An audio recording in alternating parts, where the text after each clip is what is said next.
করব আমরা এই $1 গাড়িটাকে দিয়ে। এটা তো পুরো একটা জঞ্জাল। আপনি কেন এটাকে $1 বিক্রি করে দিচ্ছেন? তুমি দেখতেই পাচ্ছ এটা কোনো কাজের নয়। আমি এর উপর সময় আর টাকা নষ্ট করতে চাই না। যদি আপনি এই ডলারটা ধরেন তাহলে ডিল ফাইনাল। আমি এখনো বলবো এটা হলো একটা জঞ্জাল, কিন্তু যখন আমরা এর উপরে $20,000 খরচা করলাম এটা চলতে শুরু করলো। ঠিক আছে, এবার তাহলে ব্যাড বয়কে স্টার্ট করা যাক।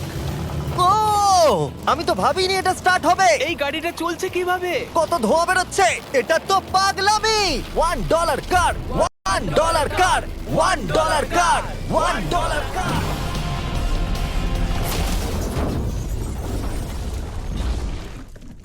ঠিক আছে, তাহলে এটা হলো $1 কার। ভাগ্যিস আমি ওতে বসেছিলাম না। $100,000 কারটাকে নিয়ে এসো। এটা নিজে নিজেই চলতে পারে। মজা করছি না, এর ভেতরে কিন্তু কেউ নেই, তাও এটা দিব্যি চলছে। দেখা যাক 100 গ্র্যান্ডের গাড়িতে কি আছে। গাড়িটার ভেতরে তো অনেক জায়গা আছে। পৃথিবীতে অল্প কিছু গাড়ি আছে যার ভেতরে আমার বাচ্চারা ধরে যেতে পারে। তোমার আবার বাচ্চা আছে? হ্যাঁ, তোমরা সবাই চলো এটাকে নিয়ে ঘুরে আসি। টেসলা কেনার আসল কারণ হলো এটা নিজে নিজেই চলতে পারে। ঠিক আছে, আমি কিন্তু আর গাড়িটাকে চালাচ্ছি না। ও, এটা লেন চেঞ্জ করছে। এটা চলছে। এটা সত্যিই নিজে নিজেই চলছে। Throttle-টা দেখো, আমি দেখো। কিন্তু থ্রটাল দিইনি আর স্টিয়ারিংও আমি হাত দিচ্ছি না। জিমি, তার মানে তুমি বলছো যে তুমি ঘুমোতে ঘুমোতেও গাড়ি চালাতে পারবে? না, একদম করবে না। ও, okay. চলো দেখা যাক গাড়িটা কত জোরে যেতে পারে।